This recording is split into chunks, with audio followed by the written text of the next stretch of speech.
That song has a life of its own, doesn't it? Excuse me.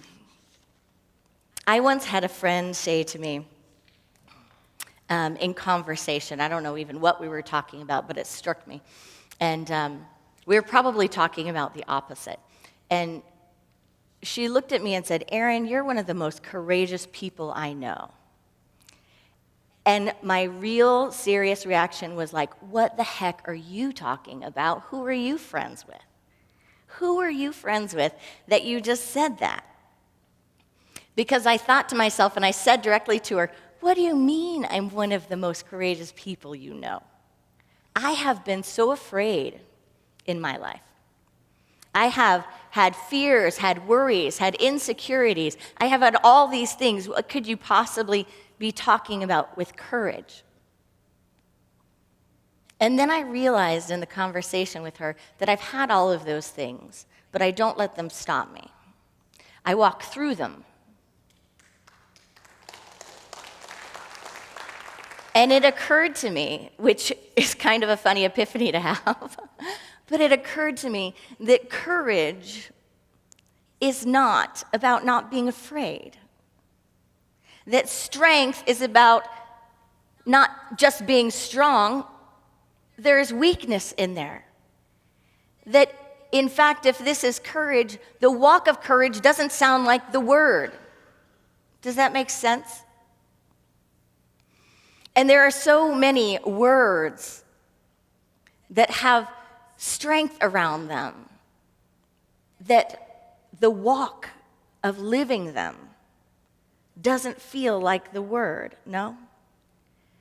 I have beheld a beloved, I have witnessed a friend, I have witnessed others that have walked through fires of hell on earth. Walked through fires of hell on earth, and we all know them, do we not? We either are them or we know them. And in the midst of it, they may have said to us when we said, "You are so courageous, you are so strong, you are a healer, you are whatever it is, fill in the blank," that when we said that to them, they said, "That's not what this feels like." Really? I'm being that? Because it doesn't feel like that. It doesn't feel like that. So are we ready to wake up illusions that the hero's journey, that the spiritual path, that this walk of unfoldment doesn't always look or feel the way we think or were taught or we assumed it would? Are we ready to behold it as a fullness? Because to develop these qualities, to have them, to learn them, to embody them, to demonstrate them, we often experience their opposites. We often experience their opposites. We often talk so much about the thing itself and what it looks like from the outside in, but fail to look at what it feels like from the inside out. Take healing work, grief work, any of it. Think about what's on your heart today, what you're going through or what someone you love is going through, what the world is going through. Just look at what's happening on the planet right now. It doesn't look like healing, does it? It doesn't look like healing, but if we look at master teachings, we could see that we are at a tipping point in consciousness, that it's all coming up because it's coming up to be healed, and that maybe we're seeing these dualities, maybe we're seeing this screaming, maybe we're seeing this chaos, because in fact there is a great happening going on right now.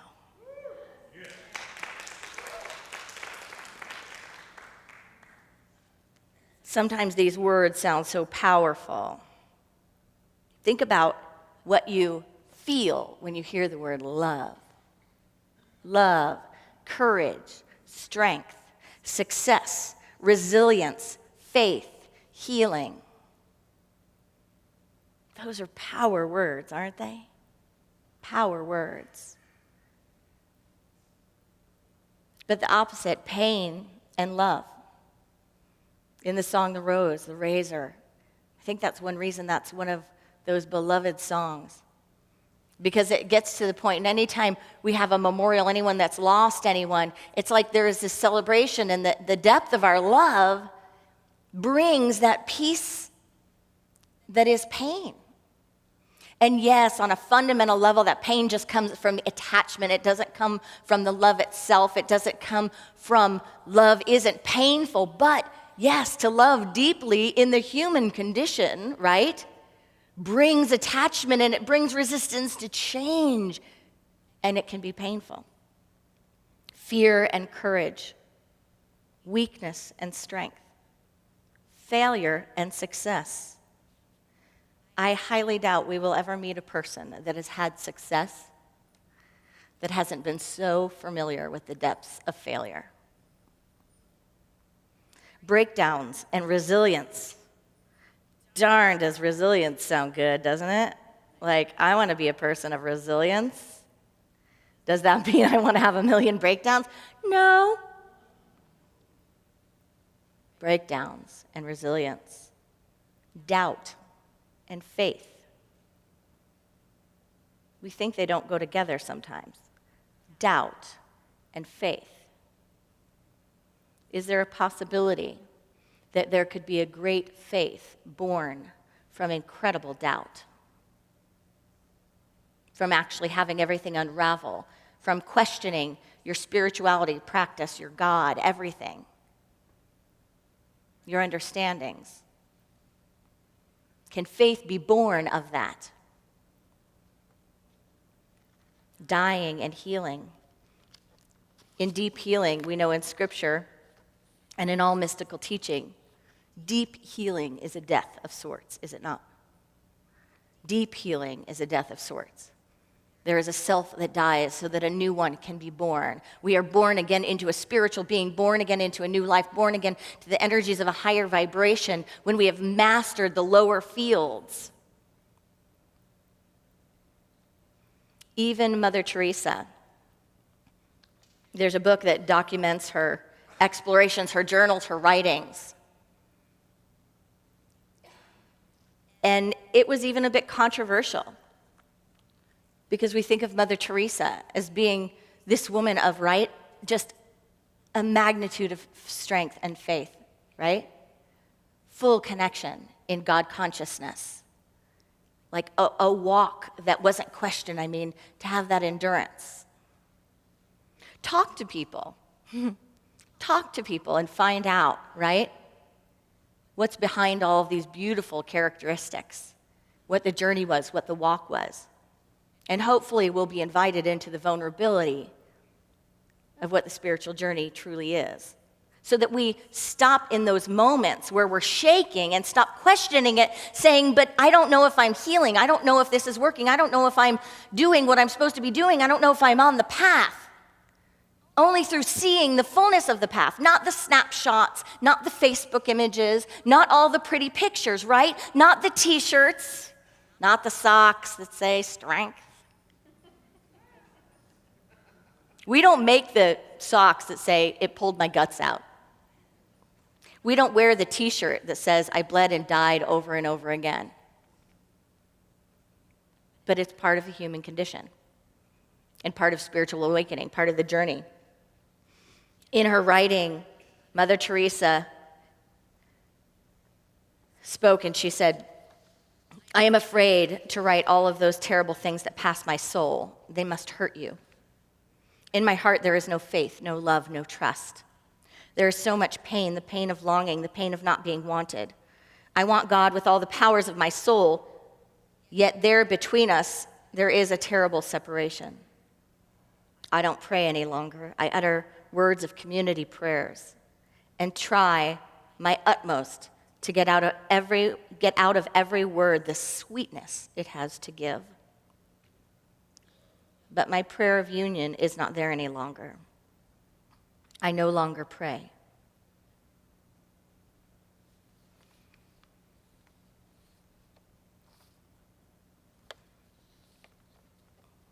In talking, and part of her confession to Jesus, she says, my own Jesus, and then she goes on to say, they say people in hell suffer eternal pain because of the loss of God. They would go through all that suffering if they had just a little hope of possessing God. In my soul, I feel just that terrible pain of loss.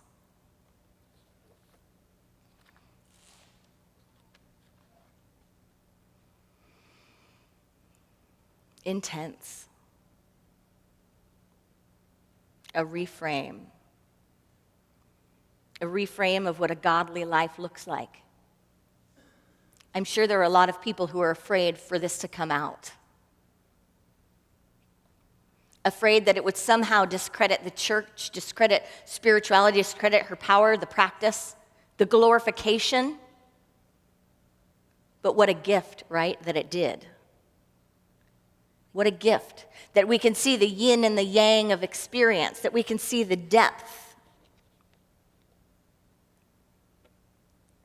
Because this life isn't about the t-shirts and the snapshots. This life is about demonstrating and proving principle. It's about awakening to our source, awakening to our birthright.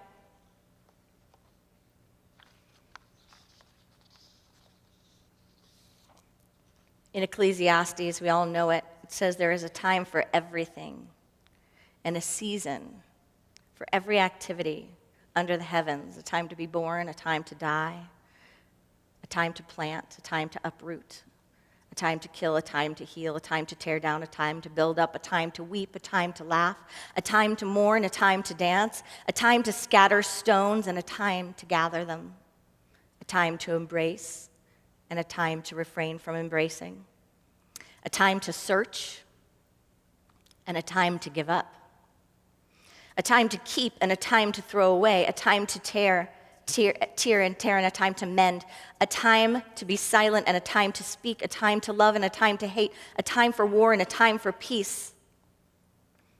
I've always thought that passage is weird. It's so beloved, but who wants to say there's a time for the ugliness? How can we say that? How can we say there's a time for the bad parts? I think the depth of this scripture being included in the sacred book is that it shows the scale, it shows the balance, it shows what's behind the curtain, it shows Oz. Further down in the passage, it says, He has made everything beautiful in its time. He has also set eternity in the human heart. Our source has set eternity in the human heart. It goes on to say, know that there is nothing better for people than to be happy and to do good while they live. For people to do good while they live. But sometimes the feelings and the emotions, the human condition on the way to that good that we classify as good don't feel good. Does that mean it's not good? I believe that the good described here is the good which is God, which is the source, which is knowing the connection in our full being. Eckhart Tolle says it this way. He says, the only thing that ultimately matters is this. Can I sense my essential beingness, the I am, in the background of my life at all times? Can I sense my I am in the background of my life at all times? At all times. My sister was one of the producers on a documentary called The Three Hikers. And it's about these hikers that were in Kurdistan in 2009, and they're captured and held as political prisoners by the Iranian government for 2 years.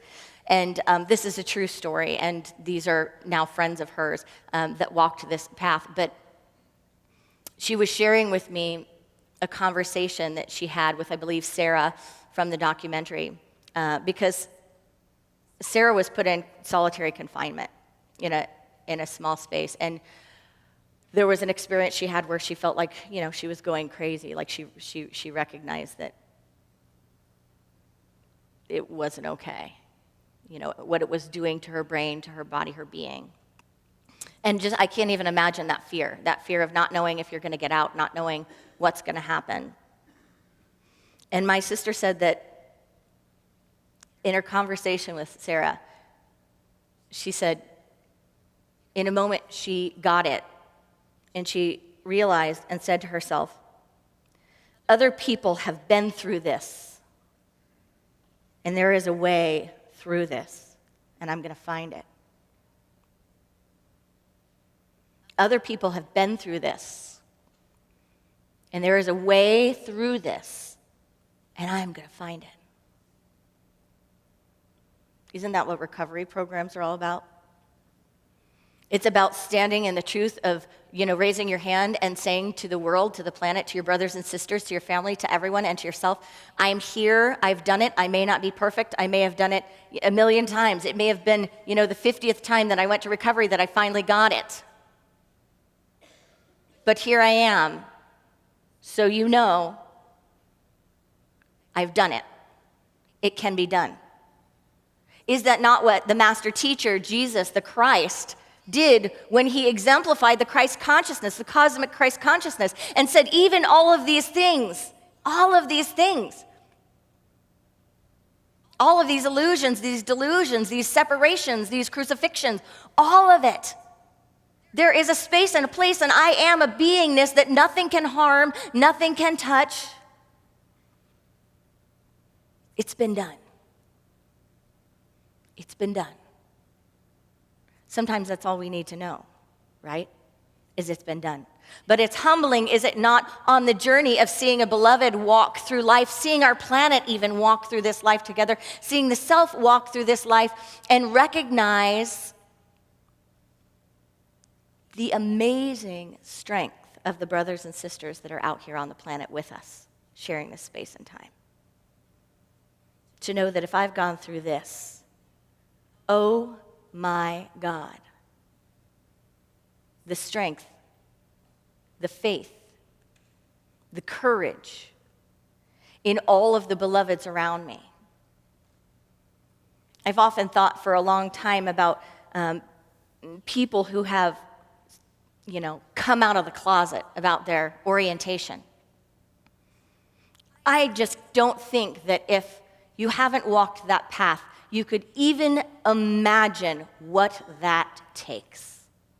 I don't think anyone could come close to imagining what that takes.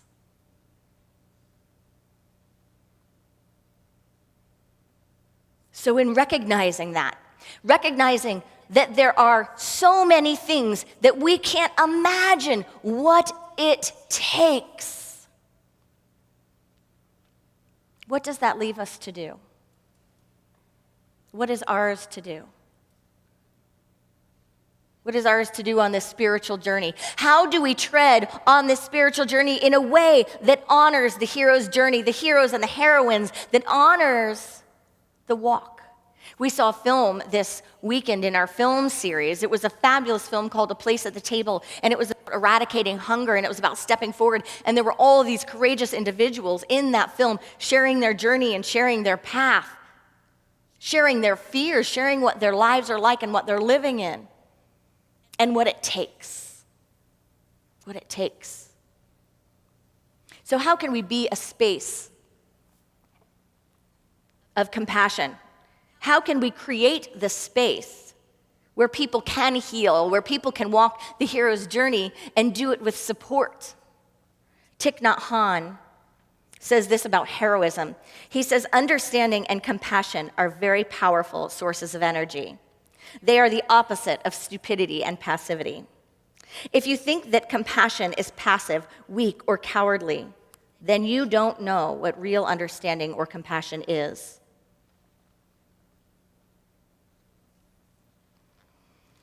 Horace, the Roman poet, said, adversity has the effect of eliciting talents in prosperous circumstances would have laid dormant.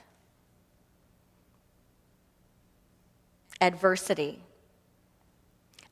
can draw from us that which, in a time of peace, in a time of perfection, in a time where our human ego and the human self says, oh, it's so good, we would never have that richness come forward. We would never be able to see the fabric of our being. We would never be able to see that we are, in fact, light with skin on.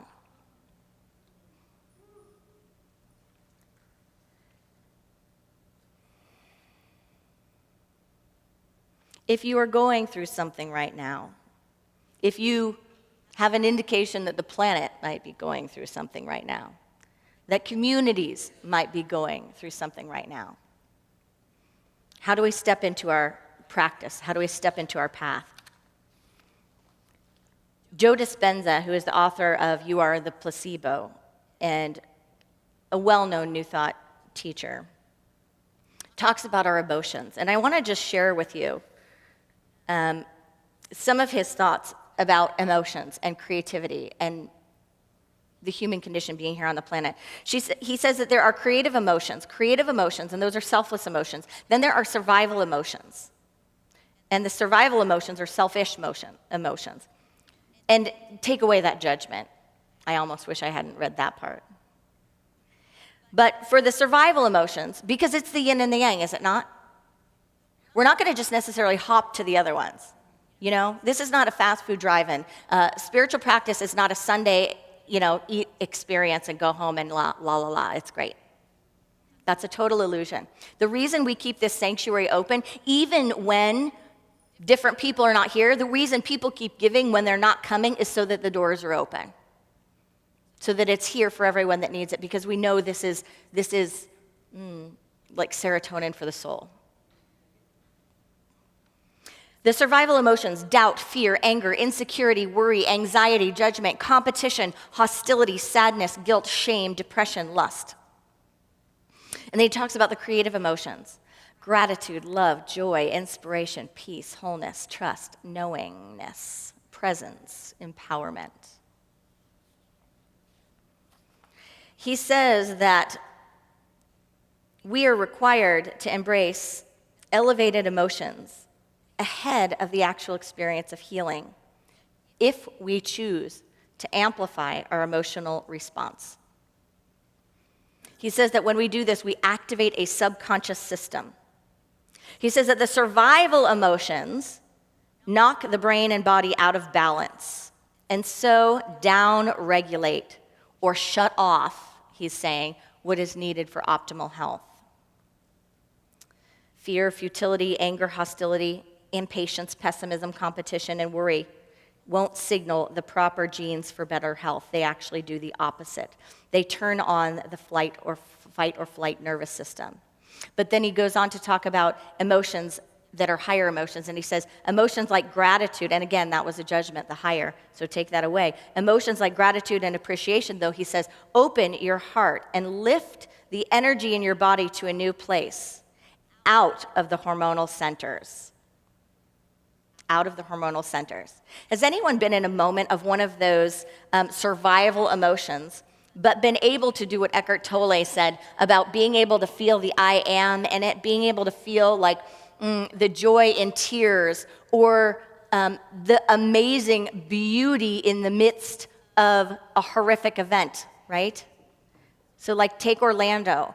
I have girlfriends that live in that area, and they went down to offer free acupuncture services to anyone that was in trauma. So they were in the area, and the stories they have about the feeling there and the honor and the respect and the quietness. They said there's even young children walking around the memorial area, and it's just silent. Like everyone just knows to have such a sacred silence. And though that's not calling something good, it is one of the most miraculous, godly experiences to be able to behold such sacred energy.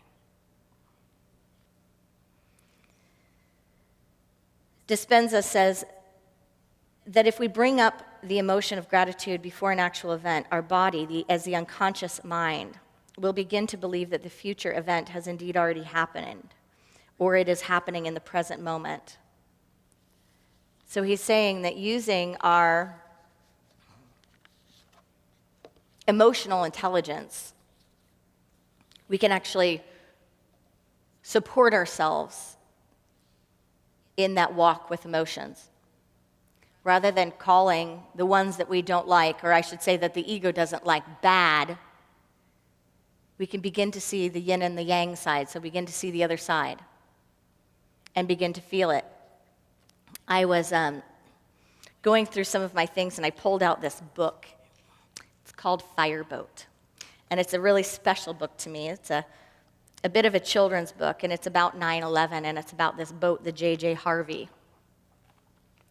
And the J.J. Harvey was a boat that in New York City put out fires. It was a New York City fireboat.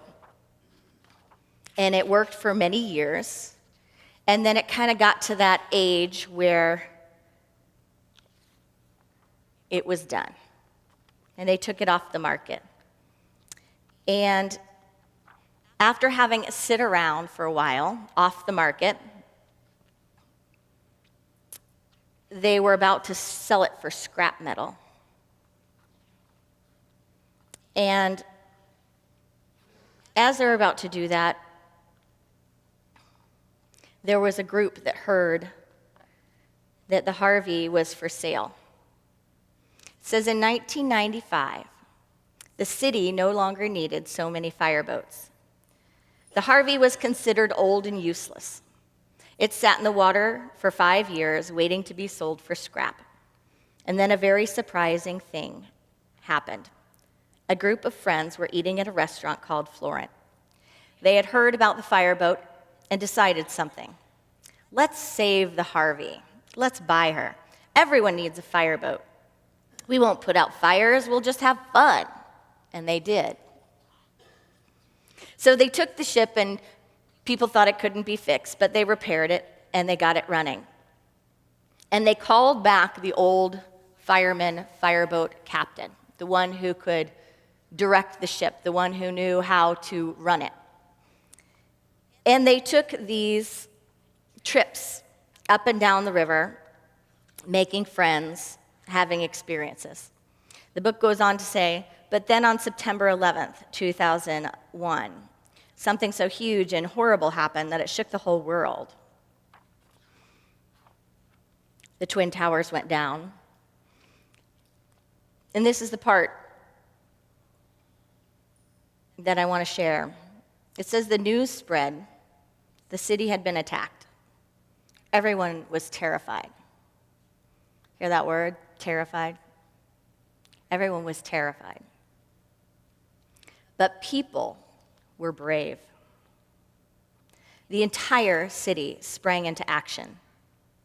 Firefighters, police officers, doctors, construction workers, teachers, cooks, children, and parents.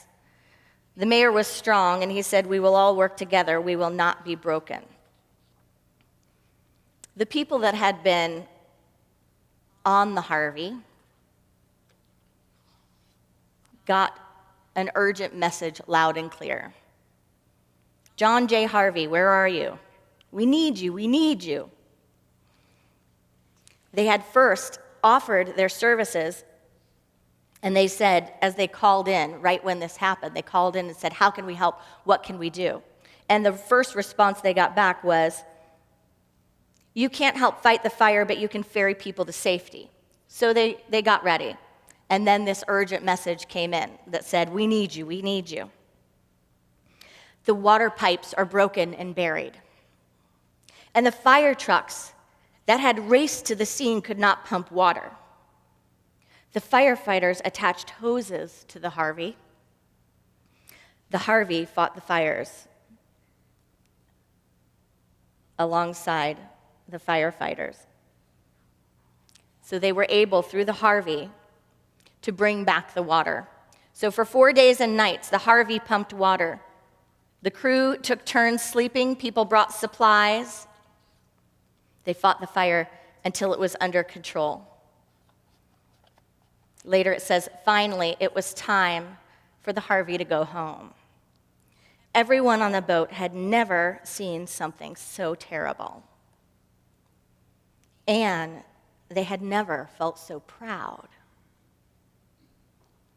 The Harvey was a hero, and everyone knew it.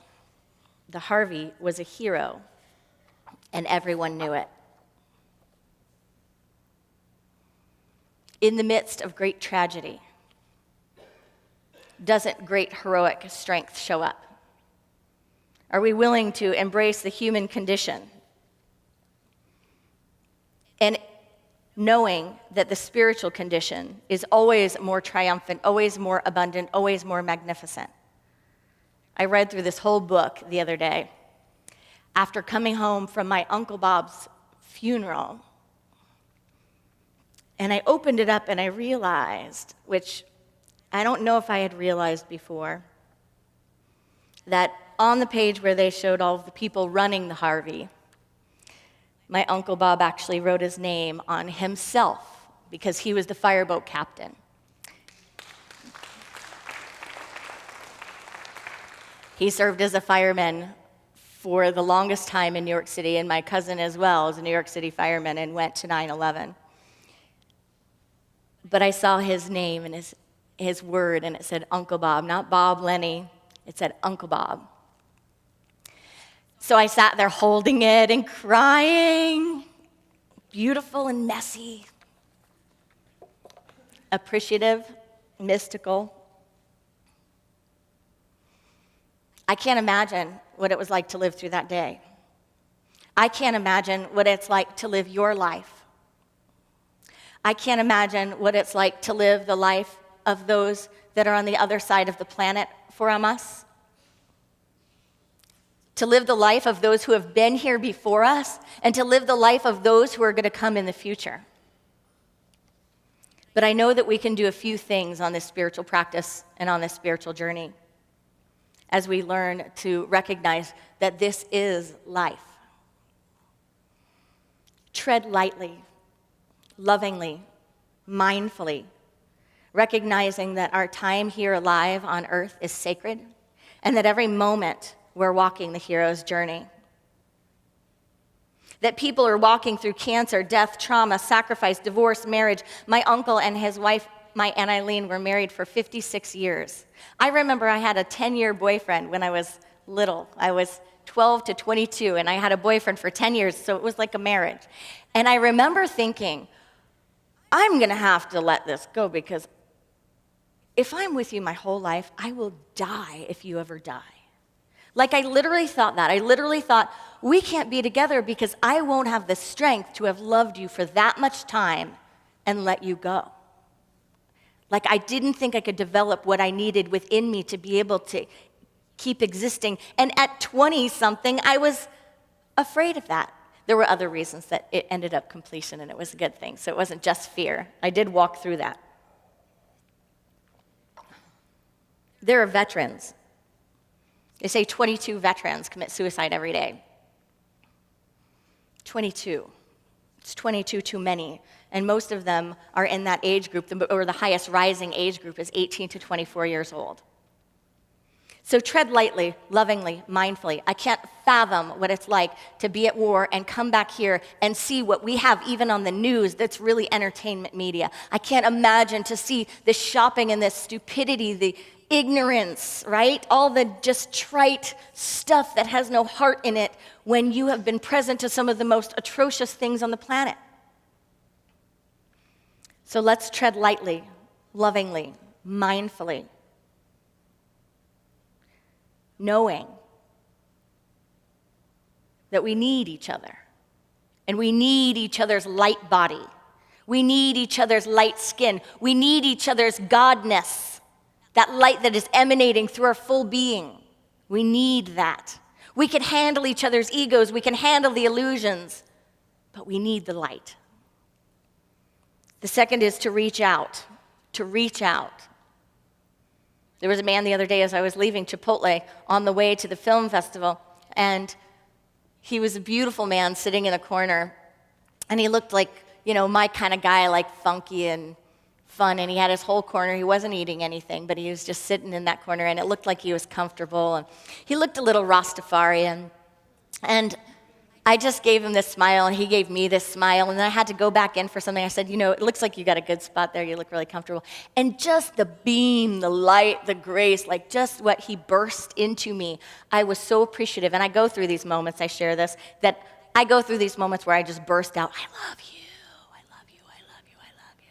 Because we take it for granted how much it is. Like, we should all be having our friends and our family tell us what our facial expressions look like. Because a lot of times we walk around looking pretty nasty. We do. We walk around with these, just not an open heart, right? We see it all the time. People don't even look. You do something nice for someone on the road, they don't even, glance at you and go, I'm always like, Like, you have no idea what difference it makes to people, right? To have love, to have someone that uses your name when you're in a store, to have someone do something graceful and gracious, what a beat it is to support us. So this guy, I came back in, and then I was getting ready to go again, and he just something just so nice, and just such a, it was like having communion. It was really like having communion. And so I drove away, and then I see this van in the parking lot, and the van looked like a really, really old van, and then it was full of all this stuff, and there was stuff tied to it, and it looked like, we live in that van for sure. And I just kind of lightly put it together, and I thought, I don't know, but maybe this guy lives in that van. And I didn't see him eating anything, but I saw him hanging out there, and it's a hot day. And the van looked like, it could use some help. And so I just drove back, and I just snuck up, and I put money on the windshield. And then I ran back into my car and ran away. And I saw, as I was leaving from the back, I saw one of the guys that worked there and him coming out and then pointing to my car. And I gave him a little love honk. But can we reach out whenever we get it? Can we always be mindful of moments where we're here to reach out? Whether or not we know it makes a difference, whether or not we know someone needs us, whether or not we know the planet needs it, it does. We do. And third, can we reach in? Can we recognize that we are light with skin on?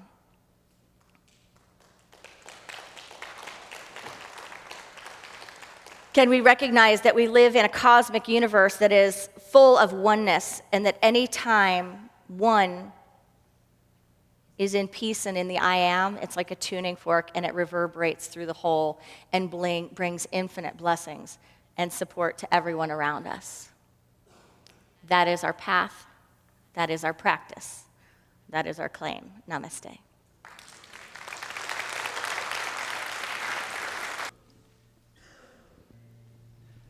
I know that you feel this human existence, but you still give love with no resistance,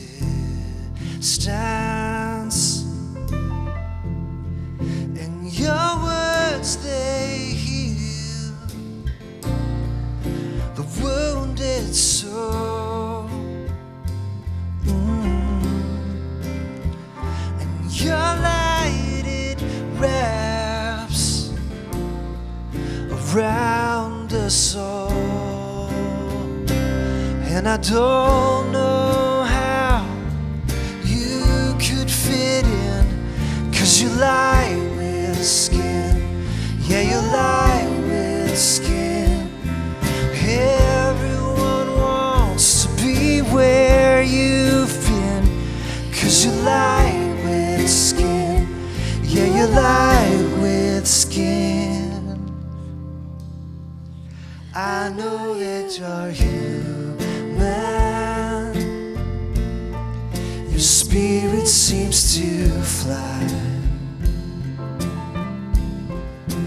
I know you're not perfect,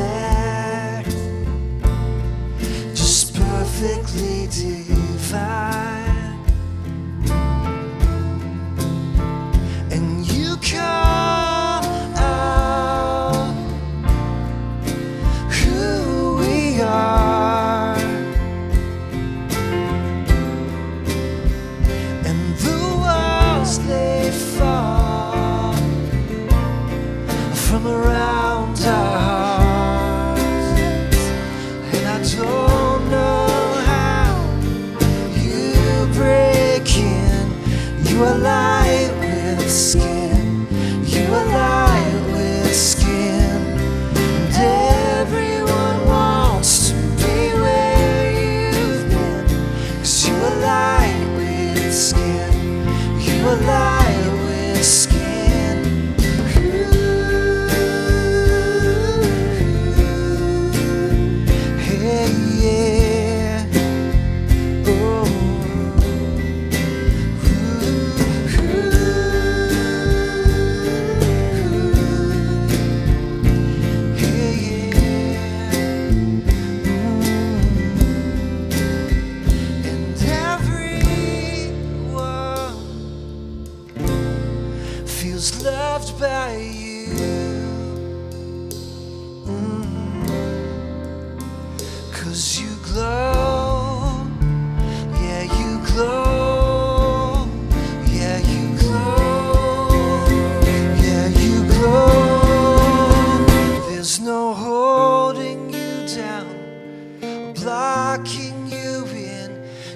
are light with skin.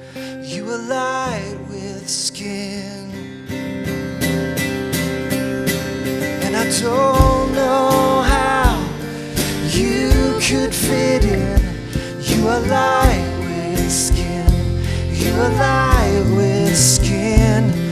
And everyone wants to be where you've been. You are light with skin. You are light with skin.